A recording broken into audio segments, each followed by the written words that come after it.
परम संत कृपाल सिंह जी महाराज की जय। रामायण में संत मत सतगुरु महिमा अध्याय 2 गरुड़ काक भुषुंडी संवाद। वचन सत्संग संत कृपाल सिंह जी महाराज जी फरमाते हैं कि जिस नज़र से संत महात्मा दुनिया को देखते हैं वह नज़र कोई और है। उनकी आत्मा मन इंद्रियों से आज़ाद होकर अपने आप को जान चुकी है और अपने आप को जानकर प्रभु में अभेद हो चुकी है, जिससे वो गुरुमुख माउथ पीस ऑफ गॉड बन गए। जैसी मैं आवे खसम की बाणी तैसड़ा करी ज्ञानु वे लालो, कि जैसा मुझे मालिक अंतर से कहता है वैसा मैं कहता हूँ। मैं अपने आप कुछ नहीं कह रहा। गुफ्ते अल्लाह बवद गर्चे अज हल्कुमे अब्दुल्हा बवद। उनका कहा हुआ प्रभु का कहा हुआ होता है को जाहिरा शक्ल में वह इंसानी गले से आवाज़ निकलती मालूम होती है, तो ऐसे पुरुष कहते हैं, हे इंसान, तू भूल में जा रहा है, तू गफलत में सो रहा है। माइया मोही सबो जगु सोइया, इहू भरमू कहू क्यों जाई। दुनिया सारी सो रही है, भूल में जा रही है। माया कहते हैं भूल को। वह भूल क्या है, कहाँ से शुरू होती है। एहू शरीरू सब भूलू है माया। वह भूल जिसमें से शुरू होती है। हम आत्मा देहधारी हैं, जिस्म का रूप बन गए हैं। यह बड़ी भारी भूल है। आत्मा देहधारी बनने पर हम आत्मा के लेवल स्तर से दुनिया को देखेंगे ना, मगर हम जिस्म का रूप बन गए हैं, इसलिए जिस्म के स्तर से दुनिया को देख रहे हैं। चीज़ है कुछ और, नज़र कुछ और आ रही है। सारे वेद शास्त्र कहते हैं कि जगत असत्य है, आत्मा सत्य है। असत्य से मुराद है बदलने वाला, एक रस न रहने वाला। मगर हमें क्या मालूम होता है कि जगत सत्य है। यह जिस्म और जगत सारा ही मैटर का, भौतिक तत्वों का, मादे का बना हुआ है। मैटर इज चेंजिंग, मादा बदल रहा है हर लम्हा प्रतिपल। मगर क्योंकि हमारी मन इंद्रियों के घाट पर जिस्म का रूप बनी बैठी हैं, इतनी इसके साथ आइडेंटिफाई लंपट हो चुकी हैं कि यह अपने आप को यद्यपि है आत्मा देहधारी, पर देही ही समझ रही है। यही भूल है। और फिर वह देही के लेवल स्तर से सारी दुनिया को देख रही है। पहले भूल किस बात से शुरू होती है कि यह जगत, यह जिस्म हमें सत्य भासता है। हम देखते हैं कि ऐसे ही जिस्म हमने कई बार अपने कंधों पर उठाए हैं, शमशान भूमि में पहुंचाकर अपने हाथों से दाग जला दिए हैं, मगर फिर भी हमें यकीन नहीं आता है कि यह जिस्म छोड़ना है।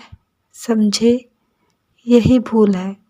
हम देखते हैं आँखों से, कंधों पर उठाकर हाथों से दाग भी देते हैं ऐसे ही जिस्मों को, मगर हमें यकीन नहीं होता कि हम आत्मा हैं। बड़ी भारी भूल यहीं से शुरू होती है, क्योंकि जिस्म बदल रहा है। सारे जगत का जर्रा जर्रा, कण कण बदल रहा है। जब दोनों चीज़ें एक ही रफ्तार से बदल रही हों तो यही मालूम होता है कि वे खड़ी हैं। हालांकि यद्यपि वे बदल रही हैं, अब इस भूल से जो निकल चुके हैं वे देखते हैं कि सब आत्मा देहधारी है। आत्मा की जाति वही है जो परमात्मा की जात है। कुछ दिनों के लिए यह जिस्म हमको मनुष्य जीवन का भागों से मिला है। इसमें हमने जागना था। हम अंतर में सो रहे हैं। बाहर फैलाव के कारण महापुरुष जो जाग उठे हैं वे कहते हैं, अरे भाइयों, तुम सो रहे हो। समझे, आत्मा मन के अधीन है, मन आगे इंद्रियों के अधीन है, इंद्रियों को आगे भोग खींच रहे हैं। यह बाहर का रूप बन बैठा है, अंदर से बेखुद और बेखबर है। यही रोना है। तो जब जब महापुरुष आते हैं तो कहते हैं, अरे भाइयों, तुम जागो। यही वेद भगवान ने कहा है, अब walk arise and stop not until the goal is reached. जागो, खड़े हो जाओ और उस वक्त तक ना ठहरो जब तक मंजिल पर ना पहुंच जाओ। यही कबीर साहिब ने कहा है, जाग प्यारी अब काहे सोवे, रैन गई दिवस काहे को खोवे। कि ए सूरत, ए रूह, तू जाग, अब मनुष्य जीवन का दिन चढ़ा है। यह तेरे जागने का वक्त है। तू अब भी सो रही है, जागेगी कब? तो यह है नज़रिया, दृष्टिकोण उन पुरुषों का जो जाग उठे हैं। वे देखते हैं हमारे सब भाई सो रहे हैं, इसलिए जगह जगह पर इस बात पर जोर दिया कि जागी लेहू रे मना, जागी लेहू, कहाँ गाफल सोया। अरे भाई, तू गफलत में क्यों जा रहा है? आखिर जिस्म को छोड़ना पड़ेगा। आज छोड़ो, 10 साल में छोड़ो, 100 साल में छोड़ो, छोड़ना तो पड़ेगा ना। इसका नाम छोड़ने का नाम है इंतकाल करना, मुंतकिल होना, मरना। यह कोई हवा नहीं, एक तब्दीली का नाम है, पिंड से ऊपर आ जाना। अगर अभी हम ऊपर आना सीख जाएं, जिस्म से अपने आप को अलग कर सके, जिस्म जिस्मानियत से ऊपर आ सके, यह देखने वाली नज़र दुनिया की बदल जाएगी। तो ऐसे महापुरुष कहते हैं कि भाइयों, जागो। जागते पुरुषों की बड़ी भारी आवश्यकता है, क्योंकि हम सब मन इंद्रियों के घाट पर जिस्म का रूप बन बैठे हैं। वह जागता पुरुष एक ऐसी हस्ती है जिसने अपनी आत्मा को जिस्म से अलग कर अपने आप को जाना है, प्रभु अनुभव को पा रहा है। जो जागा है वही तुमको जगा सकेगा ना। आलिम भी मन इंद्रियों के घाट पर अंतर से सो रहे हैं। बाहर फैलाव के कारण ग्रंथकार भी, चातुर भी, अमीर और गरीब सब एक ही भूल में जा रहे हैं। जो जाग उठता है पुरुष, वह कहता है, अरे भाई, मैं भी तुम्हारी तरह इंसान हूँ। तुम भूल में जा रहे हो। आखिर जिस्म छोड़ना पड़ेगा, जीते जी इससे ऊपर आना सीखो। तो ऐसे पुरुष की बड़ी आवश्यकता है। वे जागते पुरुष को क्या समझते हैं? वे कहते हैं, हम तुम्हारी तरह इंसान हैं, मगर अपनी आत्मा को मन इंद्रियों से ऊपर लाकर अपने आप का अनुभव कर रहे हैं, प्रभु अनुभव को पा रहे हैं। तुम भी जागो। मनुष्य जीवन ही एक जागने का वक्त है। अगर इसमें हम जाग उठेंगे, हमारी आत्मा मन इंद्रियों से ऊपर आना सीख गई। जहाँ मर कर जाना है, अभी जीते जी वहाँ जाना सीख गए, तो मौत का खौफ तो ना रहा ना। मौत में क्या होता है? जिस्म को आत्मा छोड़ती है। अब जीते जी जिस्म छोड़ना सीख जाएं, तो मौत के भय से आज़ाद हो जाएंगे ना। इसलिए महापुरुषों ने कहा है, learn to die so that you may begin to live. तुम जीते जी मरना सीखो ताकि तुम हमेशा की ज़िंदगी को पा जाओ। मौलाना रूम ने कहा है, बेमिर ए दोस्त पेश अजमर, अगर मी जिंदगी खवाही। ए दोस्त, अगर तू हमेशा की ज़िंदगी चाहता है तो मरने से पहले मरना सीख। यही सब महापुरुष कहते हैं, नानक जीवतियाँ मरी रहिए, ऐसा जोगू कमाइए। और दादू पहले मर रहो, पाछे मरे सब कोई। तो जीते जी अगर इस राज को हम हल कर लें, तो हमारे दोनों हाथों में लड्डू रहें, दुनिया में भी सुखी और मर कर भी। यह लोग सुखिए परलोक सुहेले। हम क्योंकि भूल में जा रहे हैं। जिस मकान की बुनियाद टेढ़ी रख ली जाए, कितनी भी मंजिलें उसके ऊपर चढ़ाओ, वे टेढ़ी ही जाएंगी। तो हम जिस्म रखने वाले शरीरधारी थे, आत्मा देहधारी थी। आत्मा देह धारण किए हुए थे, मगर देह का रूप बन गए। यहीं से भूल शुरू हुई है और यहीं से मोह में फंसकर दुनिया में लंपट हो रहे हैं। बार बार दुनिया में आने का कारण यही है, जहाँ आशा तहाँ वासा। जो थोड़ी बहुत हम प्रभु की याद करते नज़र भी आते हैं, तो वह किस लिए कि हमारे दुनिया के सामान बने रहें, हमारी रोज़ी बनी रहे, हमारे बच्चे राजी रहें। फलाना बीमार है, ठीक हो जाए, फलानी मुश्किल है, ठीक हो जाए। परमात्मा को एक मददगार समझ हम उसको याद कर रहे हैं। तो सच्चे मानो में हम पुजारी किसके हैं? दुनिया के।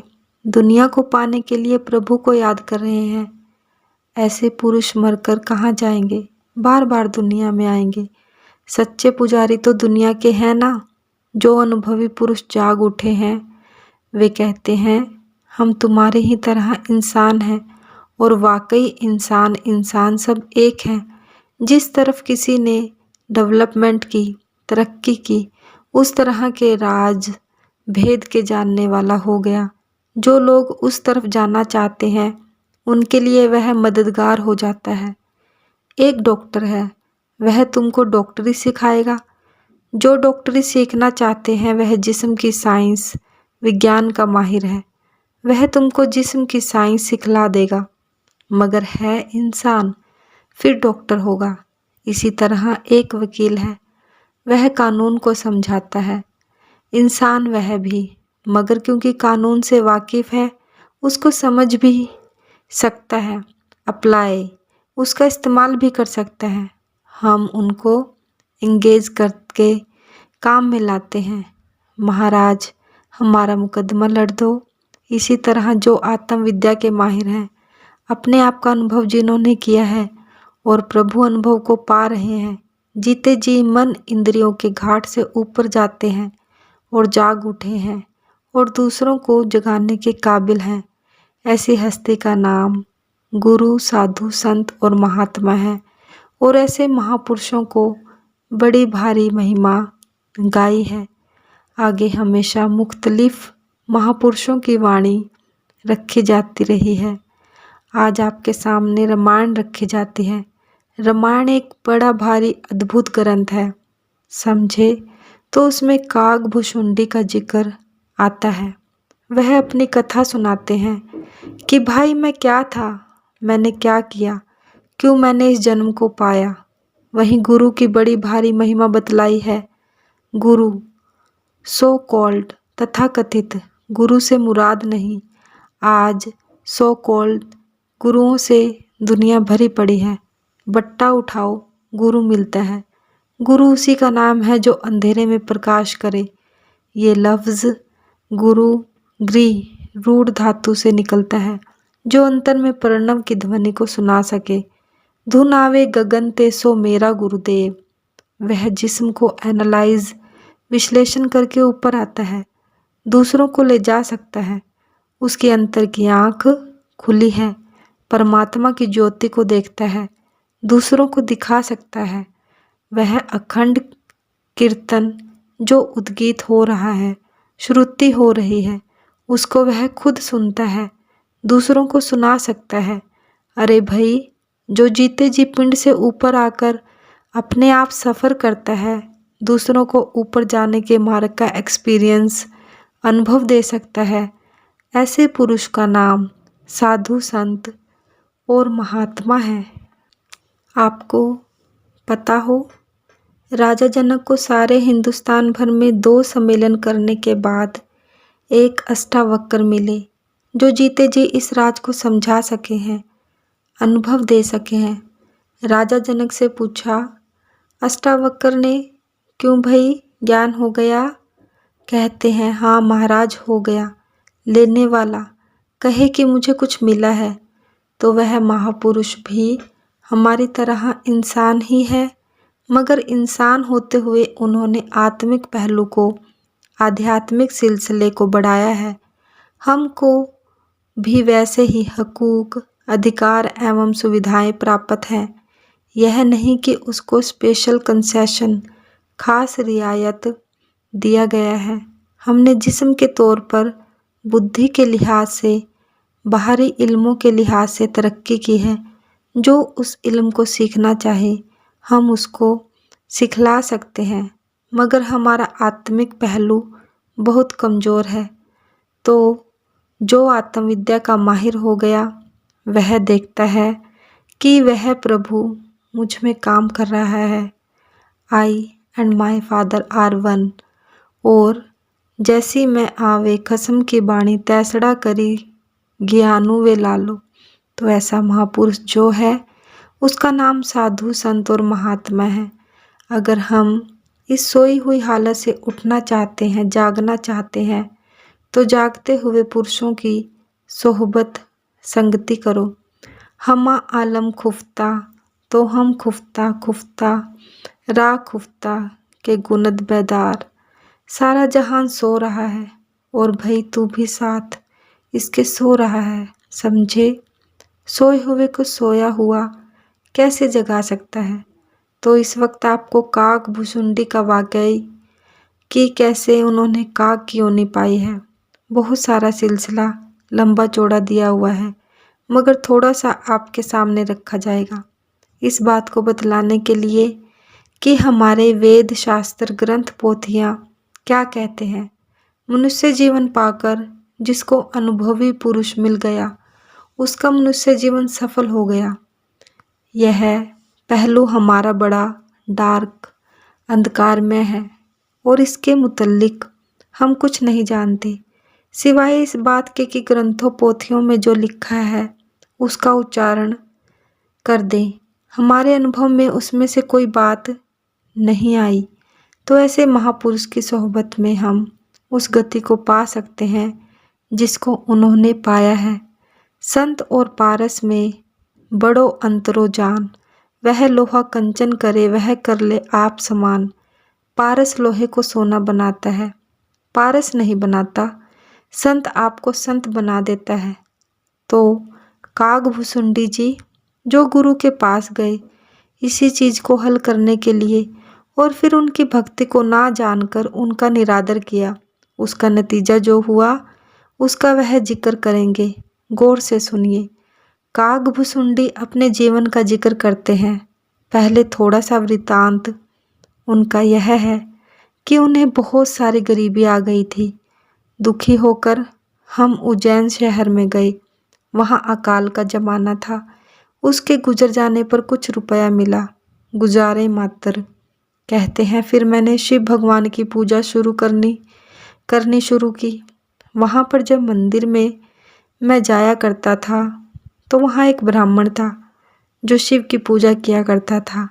ब्राह्मण आज के और पुराने ज़माने के में बड़ा भारी फ़र्क है। पहले ज़माने में पैदाइशी जन्मजात लिहाज से ये समाजें नहीं चलती थी। हर इंसान जिस गति को वह पाता था उसके मुताबिक वह कहलाता था। ब्राह्मण वही था।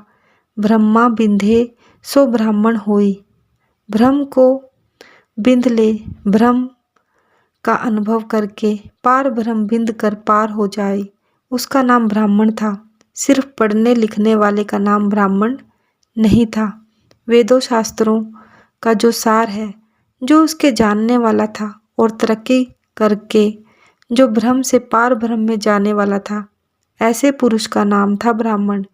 आजकल जो है ना ब्राह्मण का बेटा ब्राह्मण, उस वक्त ऐसा नहीं था। वाल्मीकि डाकू थे, महर्षि वाल्मीकि बन गए। तो वह ब्राह्मण वहाँ शिव भगवान की पूजा किया करता था। वह बड़ा साधु था, परमार्थ का बड़ा जानने वाला था और महादेव की पूजा करने वाला था।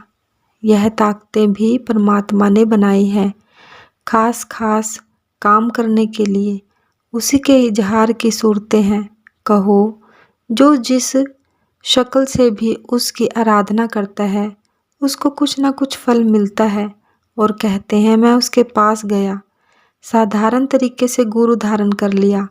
मैं उसकी खिदमत सेवा तो करता था, मगर कपट के साथ करता था, ऊपर ऊपर से करता था। याद रखो, हम लोगों को गुरु मिल जाए तो हम उसको सचमुच दिल से तस्लीम नहीं करते, दिखावे के लिए कर लेते हैं। कहते हैं कपट से उसकी पूजा किया करता था, मगर वह ब्राह्मण बड़ी नीति का जानने वाला था और बड़ा दयालु पुरुष था। ब्राह्मण ने तो दयालु होना ही है, जो भ्रम को बिंद कर पार हो जाए। परमात्मा प्रेम है, कंपैशन है, दया का स्वरूप है, दया का पुंज है। जो उसको पा गए, अवश्य उसके अंतर भी वह दया का पुंज होता है। Love beautifies everything. प्रेम सभी चीज़ों को सुंदर बना देता है। उसके पास कोई जाकर के उसका निरादर भी करे तो भी वह प्यार से धोता है। बच्चा अगर हमारी दाढ़ी में हाथ डाल दे तो हम उसको क्या बुरा समझते हैं? प्यार और दया होने के सबब से बच्चे को उस निरादरी पर भी कुछ नहीं कहते, प्यार से और समझाने का यत्न करते हैं। तो इसी तरह कहने लगे कि मैं उसकी सेवा किया करता था, कपट से, ऊपर ऊपर से। गुरु को ऊपर ऊपर गाता, गुरु को मन भीतर नहीं लाता। स्वामी जी महाराज फरमाते हैं, गुरु को ऊपर ऊपर से हम गाते हैं, दिल के अंतर में जो वह कहता है उसको धारण नहीं करते। इसलिए हमको अनुभवी पुरुष के मिलने का पूरा फायदा नहीं होता। तो इसलिए कहते हैं, एक दिन उन्होंने मुझे बुलाकर और बड़े नरम दिल होकर बड़े प्यार से समझाया कि देख भाई, मनुष्य जीवन भाग्यों से मिला है, तू कुछ किया कर। वह करना क्या है? उपदेश दे दिया और कहा कि इस तरह से तू भी उस मालिक की पूजा किया कर। कहते हैं मैं तो बहुत नीची जात का था, बहुत बड़ा पाप करने वाला था, कमीनी कौम से था, अज्ञान में ऐसे चूर था कि ब्राह्मण और हरि भक्तों को देखकर बजाय इसके कि उनकी तारीफ करूं, अपने दिल में देखकर जला करता था कि इनकी इतनी महिमा क्यों होती है। उल्टा उससे दुश्मनी करने लगा। गुरु रोज प्यार से समझाया करता था, मगर मेरे तर्जे अमल कार्य व्यवहार को देखकर दुखी होता था। मुझे ज़्यादा गुस्सा आता था, क्योंकि पाखंडी को नीति अच्छी नहीं लगती है। कुदरती बात है, जो पाखंडी हो उसको नीति का सवाल ही नहीं रहता। तो आगे वह फिर अब जिक्र करेंगे कि मेरा गुरु से क्या ताल्लुक हुआ, मैंने क्या किया और कैसे मैंने इस गति को पाया। यह उसकी पहली हिस्ट्री, इतिहास है थोड़ी सी। हम भी इससे क्या सबक सीख सकते हैं? अरे भाई, अगर हम भी कपट से गुरु की सेवा करते हैं, ऊपर ऊपर दिखावे से ही, तो क्या लेंगे हम?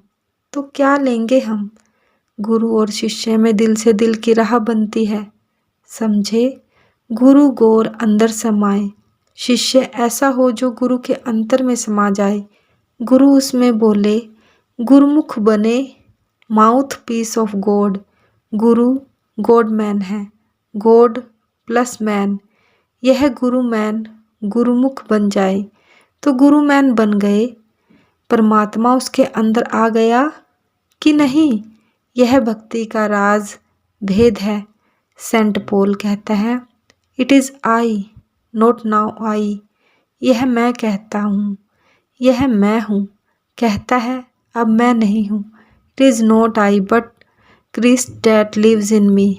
यह क्राइस्ट मुझ में बोल रहा है। यही हाफिज साहब ने कहा है, चुना पुर शुद्ध फिजारो सीना अज दोस्त की ख्याले खेस गुमशुद अज जमीरम। कि मेरे सीने अंतःकरण की फिजा उस प्रियतम से इतनी भर गई है कि मुझे यह ख्याल नहीं कि मैं हूँ या वो है। अपना आपा भी भूल गया। इसका नाम है गुरु भक्ति। हरि सावा गुरु भक्ति पाइए सहजे मनिन वसावणिया। अगर गुरु मिल जाए, अगर का सवाल इसलिए पेश किया जा रहा है कि गुरु तो बहुत है, मगर सच्चा गुरु कहीं कहीं मिलता है, जो सचमुच में यह समर्थता रखता है जिसका आपको जिक्र आ चुका है।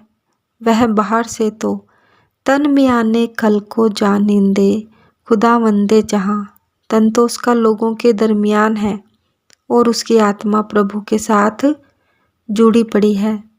तन गिरफ्तारे जमी व रूह अफ्ताद आसमां, तन तो जमीन पर चलता फिरता नजर आता है, खाता पीता भी नजर आता है, मगर रूह आसमानों का सफ़र करती है।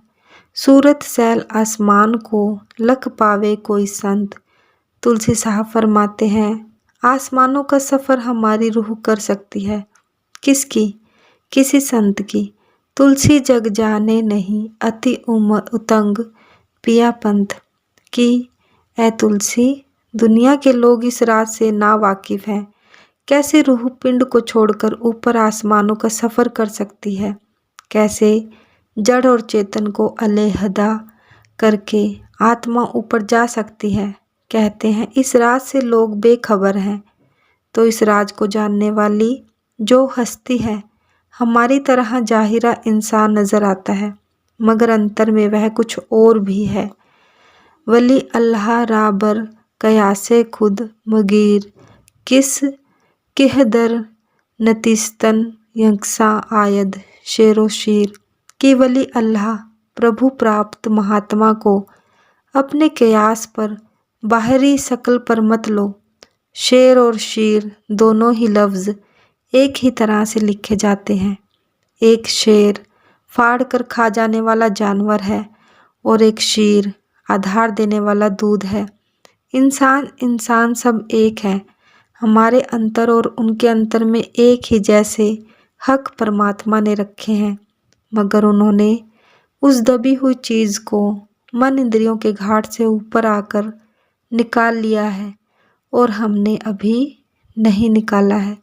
सबो घट मेरे साइयाँ सुनी सेज न कोय, बलिहारी तिस घट के जा घट प्रगट होए कि सबके अंतर में वह परमात्मा बस रहा है। कहते हैं वह हृदय मुबारक है, बलिहार जाने के काबिल है जिसमें वह प्रकट हो गया। तो ऐसे प्रकट हुए प्रभु को पाए हुए हृदयों की महिमा के मुतल्लिक इसमें जिक्र आएगा। गौर से सुनिए वह क्या फरमाते हैं। एक बार गुरु लीन्ह बुलाई, मोहे नीति बहु भांति सिखाई। कहते हैं एक मर्तबा बार गुरु ने मुझे बुलाकर बहुत सी नीति की बातें सिखलाई। कई तरीकों से समझाने लगे। आखिर गुरु का काम है समझाना। शिष्य समझे चाहे ना समझे, बार बार समझाना होता है। बच्चा अगर बहुत बिगड़ भी जाए तो भी पिता उसको प्यार से समझाता है। वह समझता है मेरी शरण में आया है, मैंने ही इसको बनाना है। किसी तरीके से भी प्यार से कई तरीकों से उसको खींचता है। तो कहते हैं काग भुशुंडी मुझे कई तरीकों से समझाया। देख बच्चा, जीवन का आदर्श यह है, हमने दुनिया में इस तरह से रहना है। ऐसा जीवन बसर करो कि यहाँ भी सुख मिले और आगे भी सुख मिले। दोनों लोकों में तुम्हारी महिमा रहे। शिव सेवा कर फल सुत सोई, अविरल भक्ति राम पढ़ होई। कहते हैं ए बेटे, शिव भगवान की सेवा का फल यही है कि राम जी के चरणों में अटल भक्ति पैदा हो। अब राम का लफ्ज़ कबीर साहिब ने कई तरह से बरता है। एक राम दशरथ का बेटा, एक राम घट घट में बैठा, एक राम का सकल पसारा, एक राम इन सब ते न्यारा। एक राम वे थे जो दशरथ के बेटे थे, 14 कला संपूर्ण अवतार थे, दुनिया के दुख हरने को आए। एक राम जो घट घट में बैठा है, मन में बैठा है। एक त्रिलोकीनाथ, तीनों लोगों को जो नथ रही ताकत है। एक राम जो इन सब का जीवन आधार है, वह राम है। तो राम के किसी के पास भी जाओ, यह खुद ही बयान करते हैं आगे जाकर कि लोगों से मैंने कहा कि राम वह है जो सब में रम रहा है। कहते हैं यह ठीक है, रम तो रहा है, मुझे तो चाहिए वह शक्ल जो प्रकट होकर सामने आए। माना कि तू दिल के मेरे खलवत कदा में है मक्खी, हम मानते हैं कि तू हमारे घट में है प्रभु, रम रहा है। मगर कहते हैं जरा सामने आके तू बैठ जा कि नज़र को खुए मजाज है।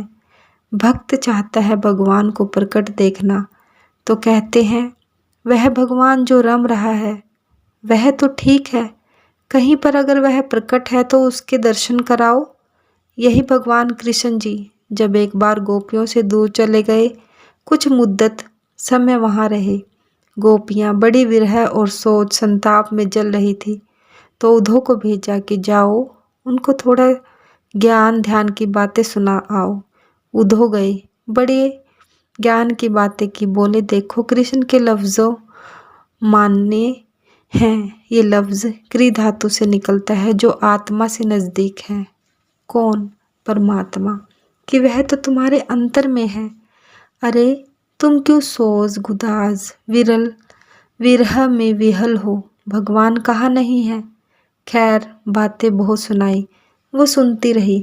आखिर पूछने लगी, हे नारायण, ये बताओ कि जो उस मुरली मनोहर को किसी जिस्म में इजहार करते हुए देखना चाहते हैं, उनके लिए तुम्हारे पास क्या उपाय है। ज्ञान ध्यान सब ठीक है, जब तक वह आँख न बने वह नज़र न आए। इसलिए भक्त का दिली जज्बा हृदय उद्गार उसको मास्टरलाइज साक्षात्कार कर लेता है।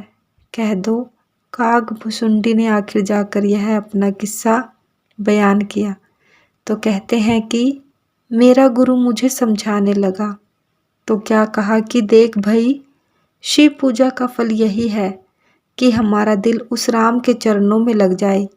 उस राम रमी हुई ताकत की अभिव्यक्ति के इजहार के दो स्वरूप होते हैं, एक जो दुनिया के अधर्म को दूर करने के लिए, अधर्मियों को दंड देने के लिए, धर्मियों को उभारने के लिए और दुनिया को स्थिर करने के लिए।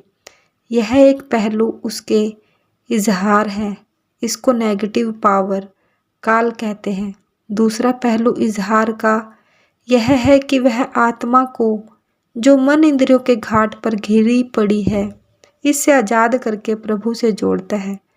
यह उसी राम की ताकत की दो सूरतें इजहार की है।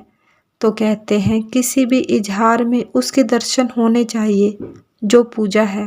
पूजा एक जरिया है, पूजा एक जरिया है ना, उस रमे हुए राम के साथ जुड़ने के लिए।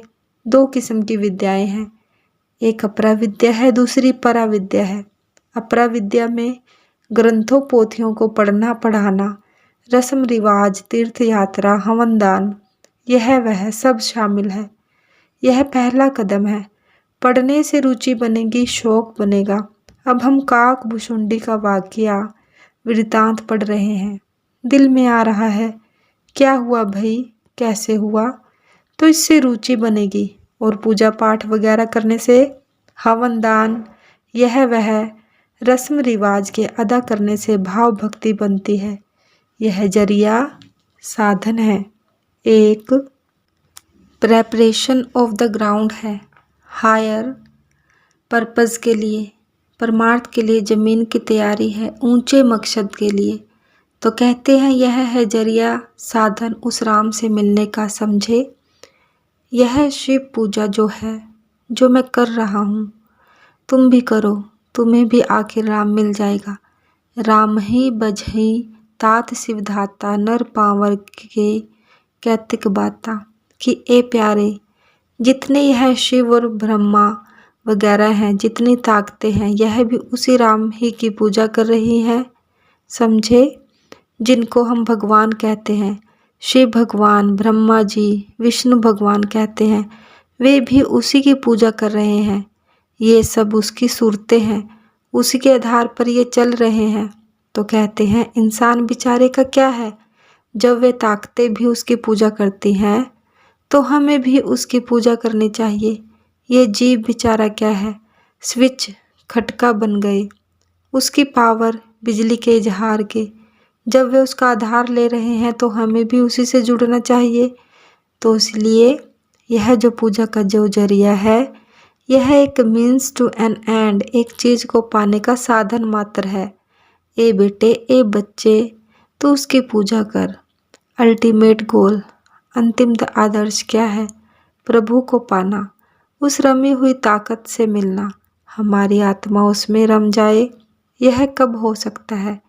यह मनुष्य जीवन में ही हो सकता है। भई परापति मानुख देहुरिया, गोविंद मिलन की एह तेरी बरिया। उस प्रभु के पाने का यह वक्त है, मनुष्य जीवन ही। अवरी काज तैरे किते न काम, मिल साध संगत भज केवल नाम। भई और जितने तू काम कर रहा है, यह प्रभु के पाने में मददगार नहीं। प्रभु के पाने में मददगार केवल दो चीज़ें हैं। एक उनकी सोहबत जिन्होंने पाया है, यानी साधु संग, और दूसरे वह परिपूर्ण परमात्मा जिसके साथ आत्मा जुड़कर हमेशा के लिए आना जाना खत्म हो जाता है। कहते हैं राम की पूजा कर भई, उसी को पाने के लिए उसके जितनी भी है इजहार की सूरतें, ब्रह्मा जी हैं, शिव भगवान हैं, विष्णु भगवान हैं, सब उसी की पूजा कर रहे हैं। तो इंसान की क्या गति है? इंसान भी उसकी पूजा करने के बगैर गति नहीं होती। जासु चरण अज शिव अनुरागी, तासु दोहूं सुख चहसी अमागी। कहते हैं जिसके चरणों के प्रेमी यह शिव और ब्रह्मा जी भी हैं, उस राम जी के इजहार है ना, उसी से ताकत ले रहे हैं। कहते हैं उसके साथ दुश्मनी करके सिर्फ बदकिस्मत इंसान ही सुख चाहता है। उसको ना याद करना, उसके साथ ना जुड़ना, फिर दुनिया में कैसे सुखी हो सकते हैं? नानक दुखिया सबहु संसार, ऐ नानक सारा जहान ही दुखी है। कौन सुखी है? सो सुखिया जिस नाम आधार। नाम किसको कहते हैं? वह परिपूर्ण परमात्मा जो रम रहा है, सब खंडों ब्रह्मांडों को आधार दे रहा है, उसका नाम है नाम। जिसकी आत्मा राम नाम से लग गई, कहो उसकी कल्याण है, वह सुखी हो गया। इसको छोड़कर यह इंसान कैसे सुखी हो सकता है? देखिए आज दुनिया में क्यों ज़्यादा है, हमने आज दुनिया में दुख क्यों ज़्यादा है? हमने जिस्मानी तौर पर बड़ी तरक्की की है, सोशली, सामाजिक, पॉलिटिकली, राजनैतिक भी, बुद्धि के लिहाज से भी बड़ी भारी तरक्की की है, जिसको देखकर अकल दंग रहती है। आज रॉकेट चांद से गुजरकर सूर्य तक चक्कर लगा रहा है। 1.25 घंटा के अंदर सारी दुनिया के गिर्द चक्कर लगाए। कुत्तों ने भी। फिर टेलीविज़न है, हज़ारों मीलों पर तुम देख रहे हैं। कौन बोलता है? क्या बोल रहा है? रेडियो बन गए, हवाई जहाज बन गए, क्या कुछ बन गया। क्या हम सुखी हैं? फिर भी सारा जहान ही दुखी है। उसका कारण क्या है? कि इसने अपनी आत्मा को नहीं जाना, भूल में जा रहा है। मन इंद्रियों के घाट पर अंतर में सो रहा है, बाहर फैलाव के कारण, और अपने आप के ना जानने के सबब से प्रभु का अनुभव नहीं पा रहा, इसलिए सब दुखी हैं। यही तुलसी साहब ने कहा कि दुनिया ही सारा जहान ही दुखी है। कोई तन करके, कोई धन करके, कोई मन करके, एक ना एक दुख सबन को, तो फिर सुखी कौन है? कहते हैं सुखी संत का दास, जो संत का दास बना। संत किसका नाम है? जिसके अंतर में मालिक प्रकट हो गया, दूसरों को प्रकट करा सकता है। थोड़े लफ्ज़ों में उनके पास क्या है? तुरंत मिलावे राम से उन्हें मिले जो कोई। उनके पास यह पोर्टफोलियो महकमा है, जो भी आए नाम के साथ जोड़ देते हैं, इंद्रियों के घाट से ऊपर लाकर। तो हमारा अल्टीमेट गोल, अंतिम आदर्श क्या है? प्रभु भक्ति। वह परमात्मा जो रम रहा है, उसको पाने के लिए जिन्होंने पाया है, उनकी सोहबत। तो बड़े प्यार से समझा रहे हैं कि देख भाई, तू क्या कर।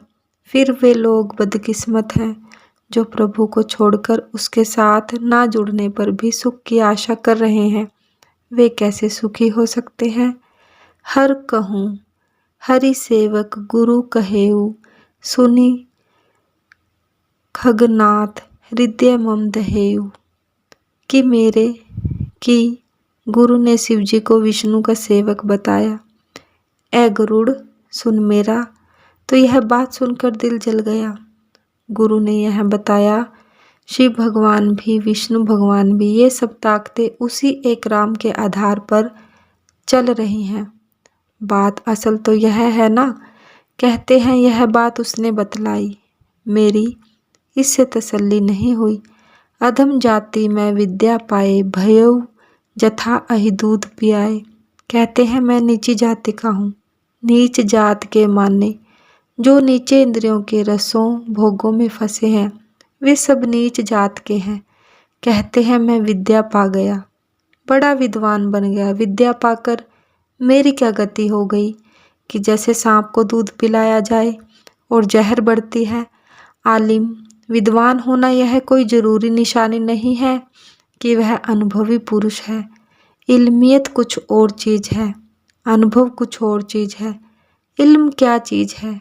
हमारी सूरत जब दिमाग के सेंटर केंद्र से जुड़ती है, उसका नतीजा इल्म है। जब हमारी सूरत या आत्मा परिपूर्ण परमात्मा से जुड़ती है, उसका नाम अनुभव है। परमात्मा को पाना बड़ा भारी फर्क है। आमिल अनुभवी के गले में इल्म विद्या फूलों का हार है। अगर वह आमिल पुरुष है, अनुभवी पुरुष है, तो एक चीज़ को कई तरीकों से आपके सामने पेश करेगा। अगर वह अनुभवी नहीं है, उसकी आत्मा प्रभु से जुड़कर उसका माउथ पीस मुखांग नहीं बनी है, तो ऐसे पुरुष के सिर पर इल्म कैसा है।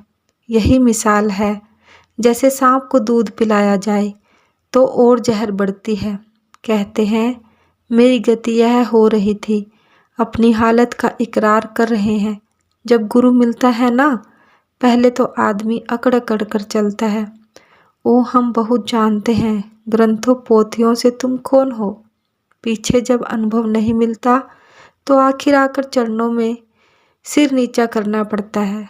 तो कहते हैं काग भुसुंडी की मैं भूल में था, मैं नीच कर्मों वाला था, बन गया आलिम फाजिल।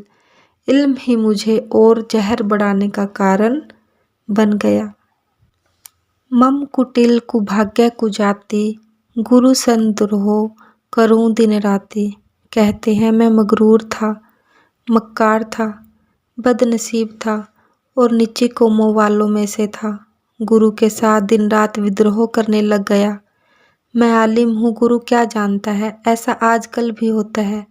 गुरु से मिल गए आलिम फाजिल विद्वान। ओहो यह तो मैं भी जानता हूँ, फलानी जगह यह लिखा है, फलानी जगह यह लिखा है। अरे भाई जो चीज़ उसको मिली है वह आपको नहीं मिली तो क्या मिला? वह तुम्हारी आत्मा को इंद्रियों के घाट से ऊपर लाकर अंतर की आँख खोल सकता है। तुम केवल इल्म ही दे सकते हो।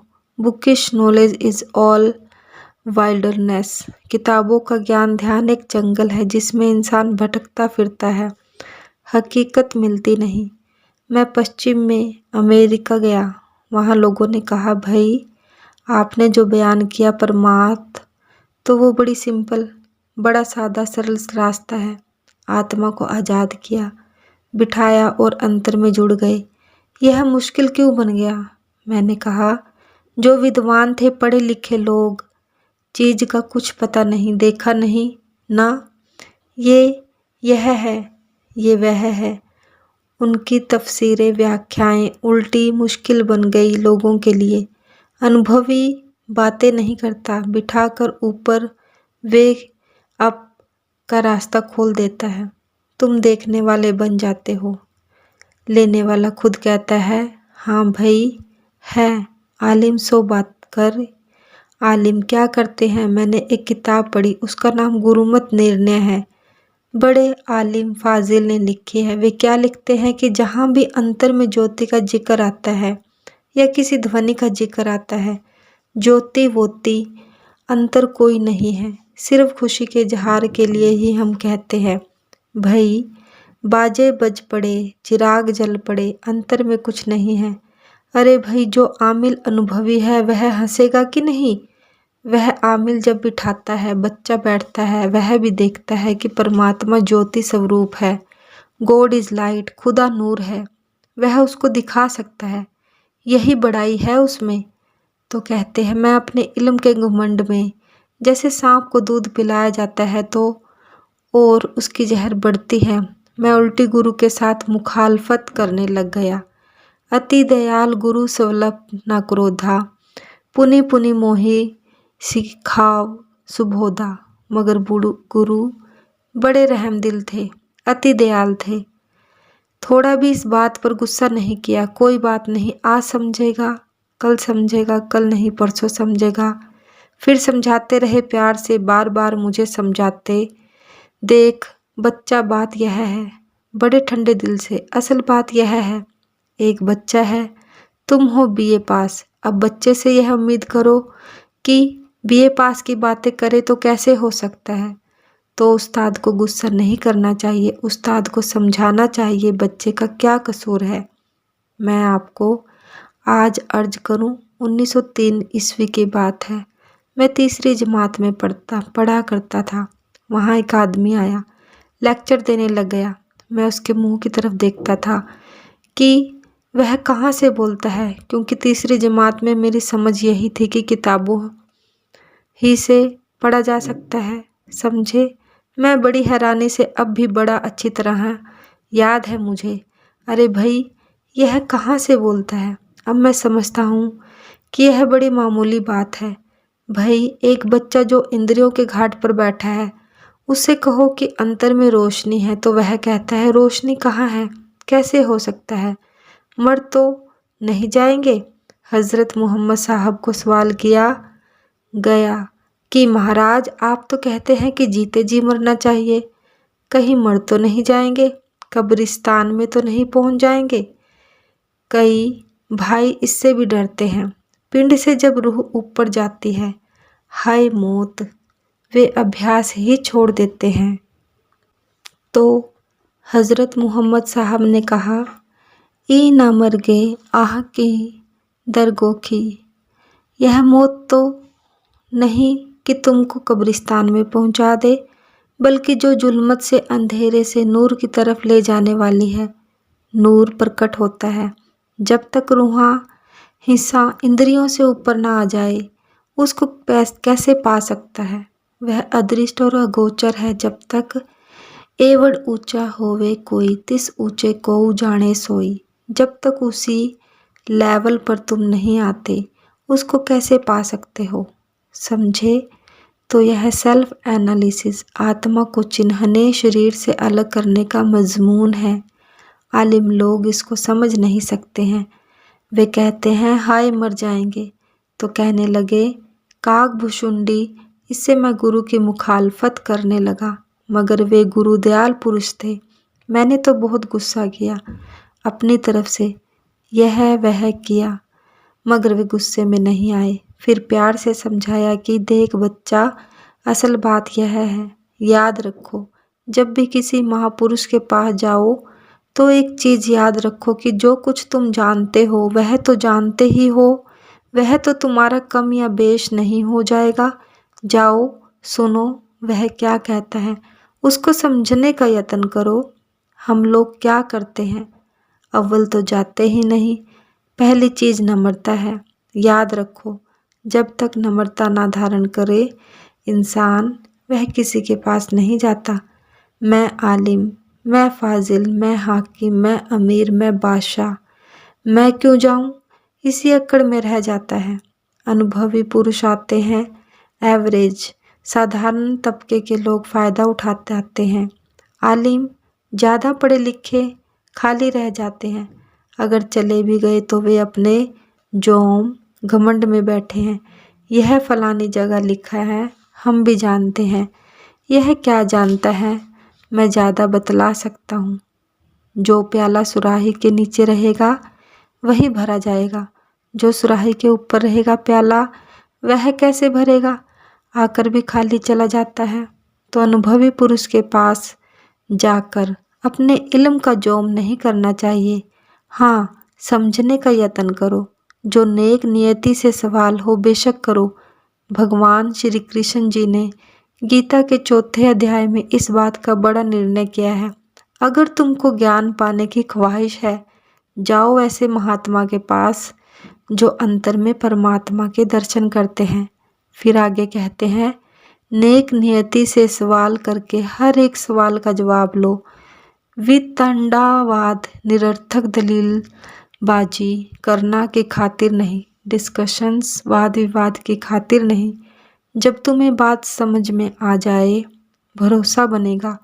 भरोसा बने, फिर जो वह कहे तुम भी करो, तुम भी उस गति को पा जाओगे। तो कहते हैं, मैं आलिम विद्वान बन गया। मैं इंद्रियों के भोगों रसों में था। मैं अहंकारी था, मक्कार था, सारे ऐब मुझ में थे। मैं कहता था, ओ मैं जानता हूँ गुरु क्या है। जेहि ते नीच बड़ाई पावा, सो प्रथम ही हति ताहि न सावा। अर्थात जिसकी जात से मिलने से नीच, कमीने से कमीना पुरुष भी उस हायर ऊंची गति को पा जाता है। अरे भाई, बात समझ में ना आए उसका भी क्या कसूर है। उसका दिल दिमाग रंगा पड़ा है बाहरी इल्मों से। उससे मिसालें तो ले सकते हैं हम समझने के लिए, मगर जब तक वह अनुभव ना मिले तब तक काम नहीं बनता। जब सही चीज़ मिल जाती है, सब ग्रंथ पोथियाँ खुल जाती हैं। ओ हाँ, सारे महात्मा यही कर रहे हैं। जब तक व्यक्तिगत अनुभव नहीं मिलता, यह भूल में रहता है। धूम अनल संभव सुनु भाई, तेहि बुझाव घन पदवी पाई। अब कहते हैं, ए भाई सुनो, गुरु ने कहा धुआं आग से पैदा होता है, वह बादल बनकर उसी आग को बुझाने का कारण बन जाता है। कि जो पुरुष गुरु से मुखालफत विरोध करते हैं, अनुभवी पुरुषों से उनको वही बादल बन फिर समझाते हैं। उनके दिल में दया मेहर आती है कि बच्चा समझा नहीं, फिर समझाओ इसको, फिर समझाओ, फिर समझाओ।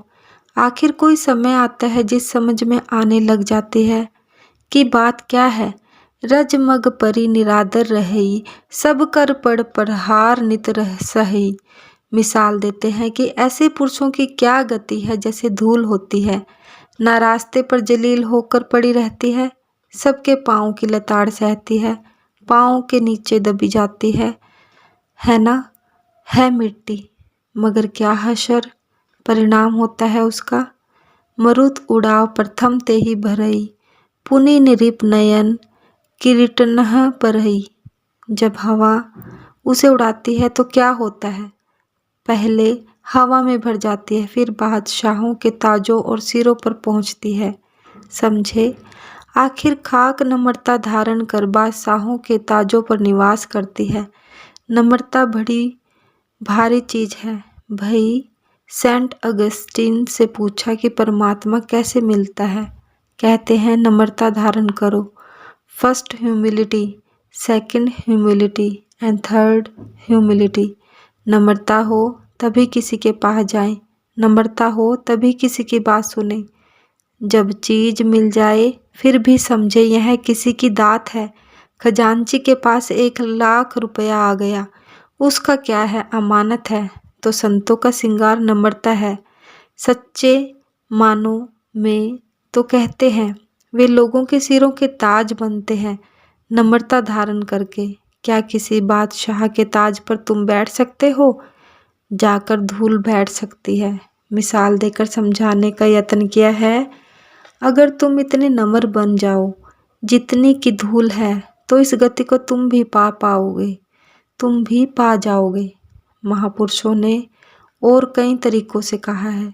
कबीर साहिब से पूछा कि राम भक्त को कैसा होना चाहिए, कई मिसालें दी। पहले कहा, रोड़ा होई रहु बाट को, तजी मन का अभिमान, कि रास्ते के रोड़े बन जाओ, अभिमान को छोड़ दो। कहते हैं, रोड़ा हुआ तो क्या भया, पंथी कऊ दुखु देई। रोड़ा भी तो दुख का कारण बनता है। वह भी मिसाल अच्छी नहीं भई।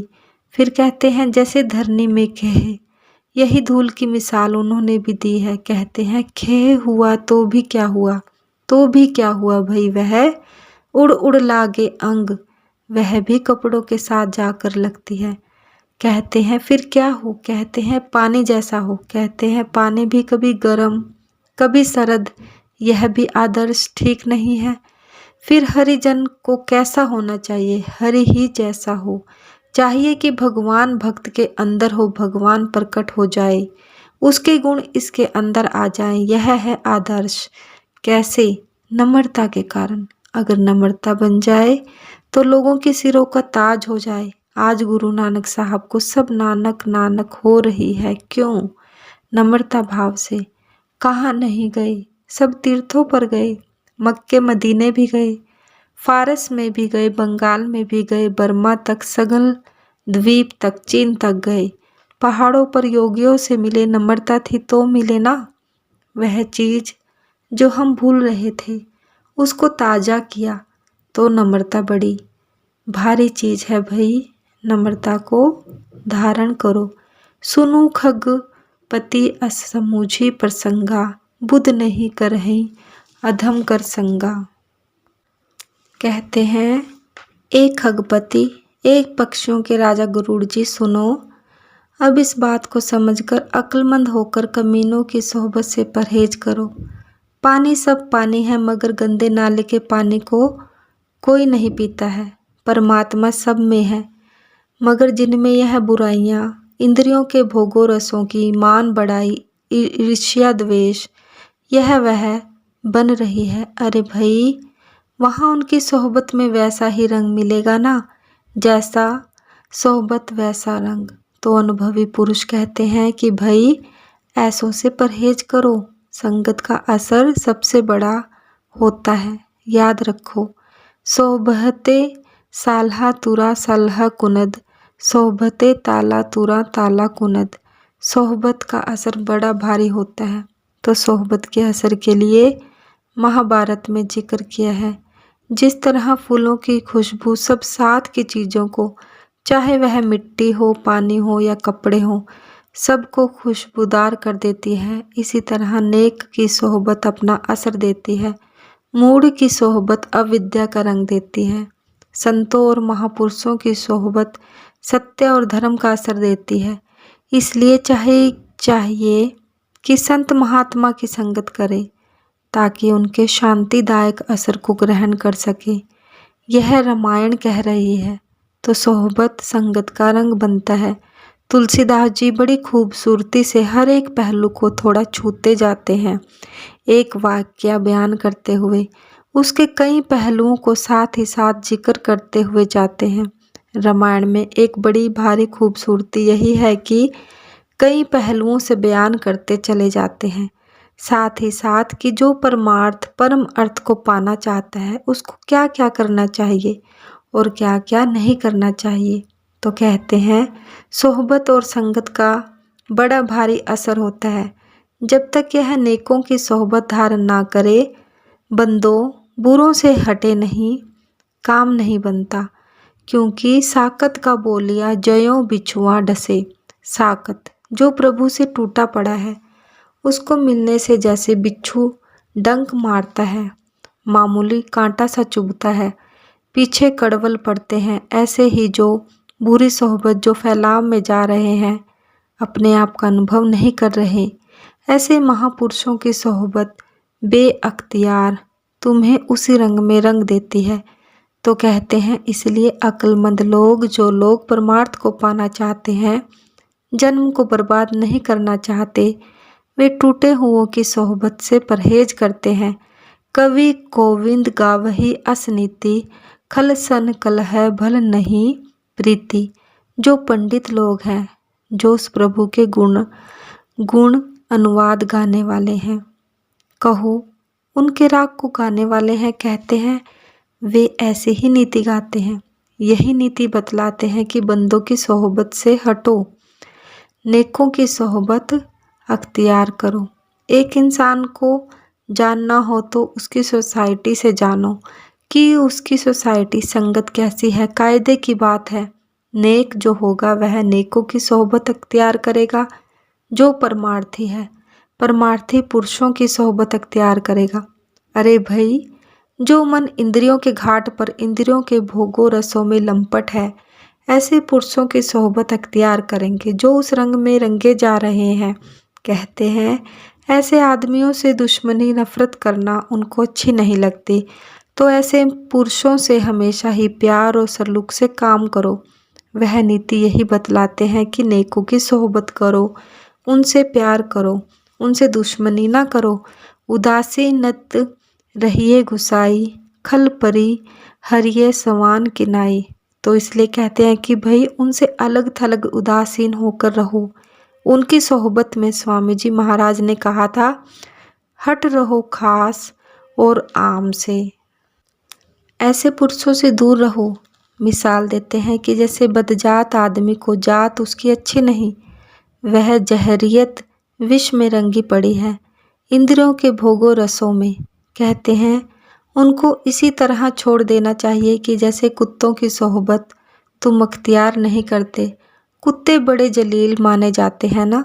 कहते हैं जैसे कुत्तों की सोहबत तुम पसंद नहीं करते, इसी तरह वह उनको पसंद नहीं करते, छोड़ देते हैं। मिसाल देते हैं कुत्तों में भी कई गुण हैं, मगर एक पहलू रहा है कि इंसान कहाँ और कुत्ता कहाँ, उन्हें जलील समझते हैं। इसलिए ऐसे पुरुषों से ऐसे ही परहेज करो जैसे तुम कुत्तों से करना चाहते हो। मैं खल हृदय कपट कुटिलाई, गुरु हित कहई न मोहि सहाई। कहते हैं मेरे अंदर गलाजत मैल भरी पड़ी है। मैं दुष्ट था, मक्कार था, बड़े नीच ख्याल वाला था। उनकी गुरु की यह समझाने वाली बात मुझे दिल से अच्छी ना लगी। यह कायदे की बात है, जो रंगा पड़ा हो ना एक खास रंग में, उसको कोई और बात कहे, वह कहता है अरे भाई क्या कहते हो, जाओ, हमें पसंद नहीं। कहते हैं मेरी यही गति थी। गुरु बार बार प्यार से समझाते थे, मैं समझता नहीं था। एक बार हर मंदिर जपत रहेऊ शिव नाम, गुरु आयऊ अभिमान ते उठी नहीं किन्ह प्रणाम। कहते हैं एक मर्तबा मैं शिवालय में बैठा शिव जी का नाम जप रहा था। गुरु आए, मैंने उनको प्रणाम नहीं किया, अहंकार में हो गया, बैठा रहा, उठा नहीं। तो कहते हैं उसका क्या हुआ नतीजा। आखिर कहते हैं मैं अहंकार में आ गया। गुरु आए, मेरे दिल में यह है कि गुरु क्या जानता है, मैं अच्छी पूजा कर सकता हूँ। सो दयाल नहीं कहेऊ कुछु, उड़ना रोष लवलेश, अति अघ गुरु अपमानता, सही नहीं सके महेश। कहते हैं वह तो दयाल पुरुष थे, उन्होंने तो कुछ नहीं कहा, जरा भी गुस्सा उनके दिल में नहीं आया। लेकिन गुरु की बेइज्जती अपमान देखकर शिव भगवान सह न सके कि इसने बहुत उपद्रव किया है। मंदिर माझ भई नब बानी, रे हत भाग्य अज्ञा अभिमानी। कि मंदिर में बैठे हुए नब से वाणी आई, क्या कहा कि ए बदनसीब धर्मी और अभिमानी पुरुष, तू बदनसीब है, तुझको नीति का पता नहीं है। यद्यपि तव गुरु के नहीं क्रोधा, अति कृपाल चित सम्यक बोधा। कि इसमें शक नहीं है ए बदनसीब इंसान गो, यद्यपि तेरे गुरु ने इस बात पर गुस्सा नहीं किया, क्योंकि वो समदर्शी है, समझे। वह कहता है यह बेचारा अनजान बच्चा है, उसको गुस्सा नहीं आया, क्योंकि वह बड़ा दयालु है, समदर्शी है और पूर्ण ज्ञान रखता है, इसलिए उसने तो गुस्सा नहीं किया। उसका कारण यह है कि वह सबके अंतर, पापियों और पुण्यवानों दोनों के अंतर वही दिखता है, वही देखता है। यह पापी जो है, आत्मा में तो कोई फर्क नहीं है। आत्मा मन इंद्रियों के घाट से रंगी गई, वो देखता है, यह रंगा पड़ा है। भाई यह परमात्मा तो अजर अमर है, इसलिए कहते हैं इसको साफ करना है, उसको रहम आता है। इससे सबक आज हम लोगों को सीखना चाहिए, समझे। तदपि साप सठ देहु तो ही, नीति विरोध सुहाई न मोही। कहते हैं गो, उन्होंने इस बात को बुरा नहीं माना, मगर मैं तुमको श्राप दिए बगैर नहीं रहूँगा। क्यों? इसलिए कि नीति के बरखिलाफ कोई हरकत मुझे पसंद नहीं है। यही नीति है। राम कृष्ण ते को बड़ा, तिन भी तो गुरु किन्ह, तिन लोक के नायको, गुरु आगे आधीन। भगवान राम और भगवान कृष्ण से कौन बड़ा होगा? त्रिलोकीनाथ होते हुए भी गुरु के आगे नमस्कार है। नीति है ना। कबीर साहब रामानंद जी को गुरु धारण करते हैं नीति धारण करने के वास्ते, तो कहते हैं इस नीति के उलट मैं कोई बात सुनने को तैयार नहीं। मैं जरूर तुमको श्राप दूंगा ताकि तुझे यह सबक याद रहे। और वैसे भी आप देखें सब महापुरुष यही कहते हैं, भाई रे गुर बिनु ज्ञानु ना होए, पूछहूँ ब्रह्म में नारदे वेद व्यासे कोय। व्यास से जाकर पूछो, नारद से पूछो, गुरु के बगैर किसी की कल्याण नहीं, गुरु के बगैर गति नहीं, गुरु बिना गत नहीं, शाह बिना पत नहीं। गुरु गुरु हो तो आज इसमें शक नहीं कि गुरु और साधु के नाम से हम नफरत करते हैं। उसका कारण क्या है कि वे गुरु नहीं हैं, एक्टिंग पोजिंग करते हैं, स्वांग बना रहे हैं। समझे, इस हकीकत को ना खुद पाया है ना दूसरों को दे सकते हैं।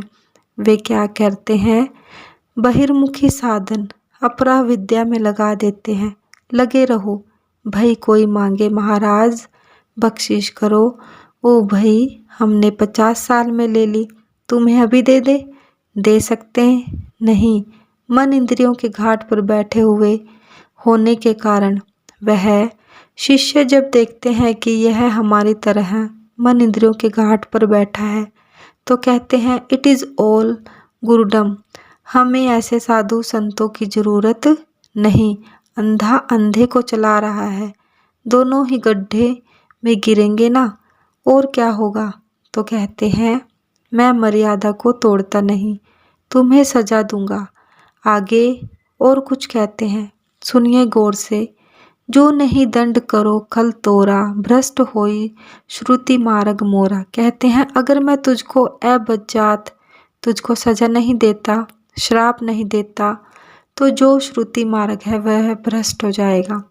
श्रुति मार्ग किसको कहते हैं? श्रुति कहते हैं सुना गया, स्मृति मार्ग नहीं, श्रुति मार्ग।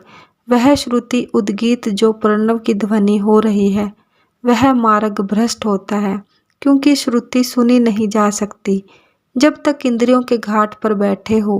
ऐसे अनुभवी पुरुष की अगर तुमने निरादरी की है जो श्रुति के जानने वाला है, अरे भाई मैं यह बर्दाश्त नहीं कर सकता, नहीं तो लोग सारे ही भ्रष्ट हो जाएंगे।